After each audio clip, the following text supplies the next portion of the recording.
വീട്ടിലെ അടുക്കളയിൽ നിന്ന് രാജവെമ്പാലയെ പിടികൂടി. കണ്ണൂർ ചെറുവാഞ്ചേരി കൈതച്ചാൽ സ്വദേശി അനീഷിന്റെ വീട്ടിൽ നിന്നാണ് 7 അടി നീളമുള്ള രാജവെമ്പാലയെ പിടികൂടിയത്.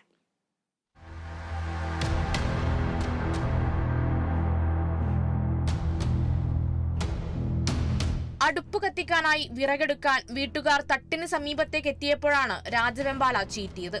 അടുപ്പിന് കീഴിൽ സൂക്ഷിച്ചിരുന്ന വിറകിനിടയിലായിരുന്നു രാജവെമ്പാല ഒളിച്ചിരുന്നത്. ശനിയാഴ്ച രാവിലെയാണ് സംഭവം. പാമ്പിനെ കണ്ട് ഭയന്ന വീട്ടുകാർ ഫോറസ്റ്റ് ഓഫീസിൽ വിവരമറിയിക്കുകയായിരുന്നു. വിവരമറിഞ്ഞ സ്ഥലത്തെത്തിയ വനംവകുപ്പ് ജീവനക്കാർ രാജവെമ്പാലയെ സുരക്ഷിതമായി പിടികൂടുകയും ചെയ്തു.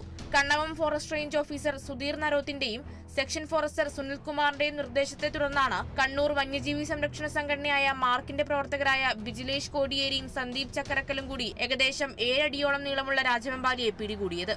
തുടർന്ന് രാജവെമ്പാലയെ ഉൾവനത്തിൽ തുറന്നുവിട്ടു. Kerala vision news, Kannur. Ernakulam fort കൊച്ചിയിൽ വനിതാ